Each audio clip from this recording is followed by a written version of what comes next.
जितने भी लोग अपने घर के अंदर किचन गार्डनिंग कर रहे हैं उन सब के लिए अहम तरीन वीडियो, समर सीज़न में लगने वाली सब्जियों की खादें कौन सी हैं, फर्टिलाइज़र कौन सी हम इस्तेमाल करेंगे। तो आज की इसी वीडियो के अंदर मैं यही आपके साथ शेयर करने वाला हूँ और ये मिलेगी कहाँ से ये भी शेयर करूँगा और ये इनको आप इस्तेमाल कैसे करेंगे ये भी आपके साथ मैं शेयर करने वाला हूँ। तो इसी के साथ चलें वीडियो को शुरू करते हैं।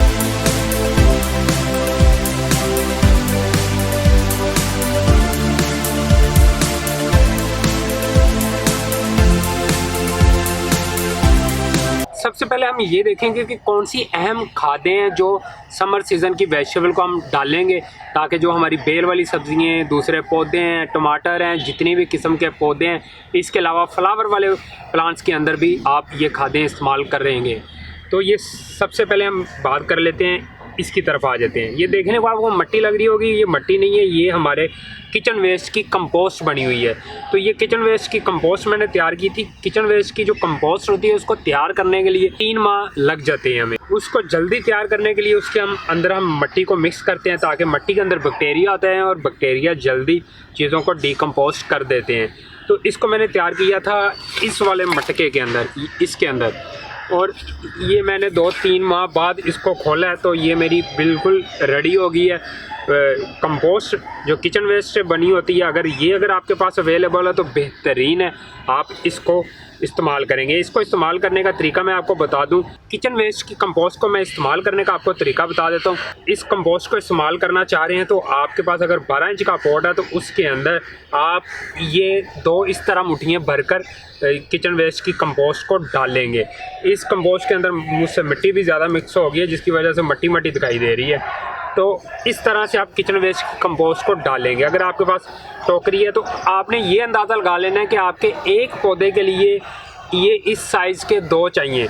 उसके इर्द गिर्द बखेर कर उसको गोडी कर दें। अगर ऑलरेडी पौधे लगे हुए हैं जैसे हमारे फूलों के पौधे होते हैं तो उनको आप इस तरीके से डाल सकते हैं। और इसको दूसरा डालने का तरीका ये होता है कि आप इसको पानी के अंदर भिगोकर 24 घंटों के लिए उसके बाद उसका पानी दें और जो उसका मटेरियल बचता है वो भी उसके अंदर डालकर गोडी कर दें। इसके बाद यहाँ पे आ जाते हैं जो अहम तरीन हमारी खाद है, ये है वर्मी कंपोस्ट। ये बेहतरीन है, ये मैंने ख़रीदी थी फैसलाबाद से। अगर आप भी ख़रीदना चाह रहे हैं तो इसका मैं नंबर बंदे का दे दूंगा, डिस्क्रिप्शन बॉक्स के अंदर है। फ़रूक भाई उनका नाम है तो उनका नाम और नंबर मैं दोनों नीचे लिख दूंगा।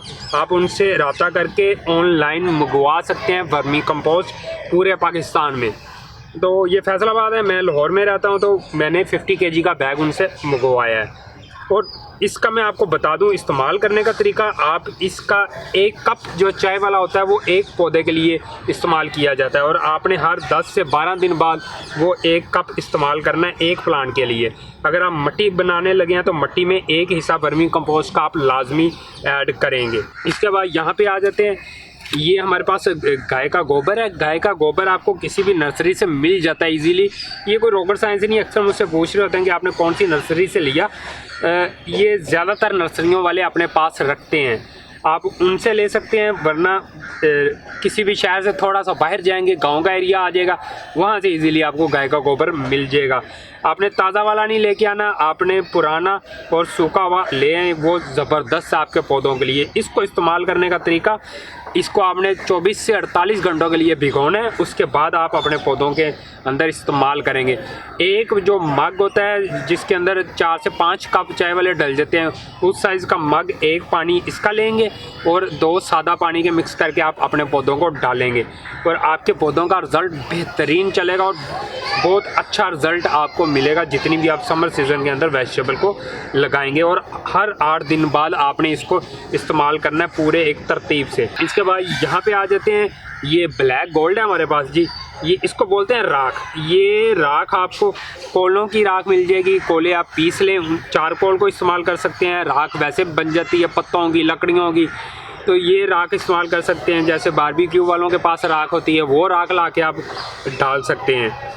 तो इसके अंदर कार्बन होता है, फास्फोरस होता है जो हमारे फल बनाने के साइज़ को बड़ा करता है और ऊपर फल भी पौधे के ऊपर अच्छा लग जाता है इससे। और दूसरा ये किसी किस्म के फंगस को नहीं लगने देता, और तीसरा ये किसी जड़ की बीमारी को भी नहीं लगने देता। ये वाला जो ब्लैक गोल्ड है हमारा, मतलब राख है जो सुहा जिसे बोलते हैं, इसका मैं आपको बता दूं, इसका मैंने आपको बता दिया, बारबेक्यू वालों से ले सकते हैं, खुद भी बना सकते हैं लकड़ियाँ जलाकर। तो हर जगह से राख इजीली राख अवेलेबल है, ये कोई रॉकेट साइंस नहीं है, फ्री में मिल जाती है। अगर आपको फ्री में लेना नहीं पसंद तो आप ख़रीद भी सकते हैं। ये राइस हस्क हाफ बर्न हुआ होता है, ये उसकी है राख। अगर ये वाली आप लेना चाह रहे हैं तो ये ले सकते हैं। ये जो हम फ्लावर पॉट इस्तेमाल करते हैं हैंगिंग पॉट के तौर पर, उसके अंदर ये डलती है, ये लाइट वेट होती है। तो जो लाइट वेट हमारे जितने भी मटेरियल हैं, जैसे वर्मीकुलाइट है, परलाइट है, कोकोपीट है, पीट मोस्ट है, उन सब के अंदर इसको भी इस्तेमाल किया जाता है। उन सब के अंदर गाय के गोबर को भी इस्तेमाल किया जाता है, और इस वर्मी कंपोस्ट को भी इस्तेमाल किया जाता है। और वर्मी कंपोस्ट भी आपने हर 8 से 10 दिन के बाद लाजमी अपने पौधों को डालनी है। अगर आप चाहते हैं कि आपके पौधों को जल्दी असर मिले इन सब खादों का, तो फिर आपने भिगो कर इनको इस्तेमाल करना है।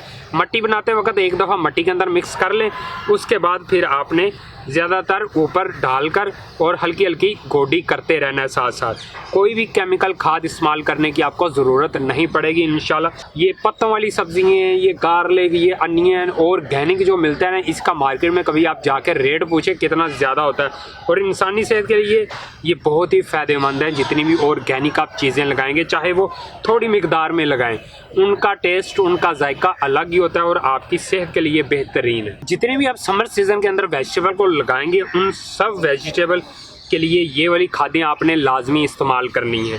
इनका रेट की बात अगर कर लें तो कंपोस्ट आपको वैसे भी दूसरी कंपोस्ट मिल जाती है। अगर वो आप लाना चाहते हैं, कृषि वालों की भी कंपोस्ट अवेलेबल होती है, वो आपको ऑनलाइन भी मिल जाएगी। कृषि वालों की वेबसाइट पे जाकर वहाँ से भी आप ऑर्डर कर सकते हैं, ऑनलाइन उनसे ले सकते हैं, या उनसे ये पूछ सकते हैं कि नज़दीक तरीन उनकी कौन सी फ्रेंचाइज़ है जहाँ से आपको ईज़िली कृषि वालों की कंपोस्ट मिल जाएगी।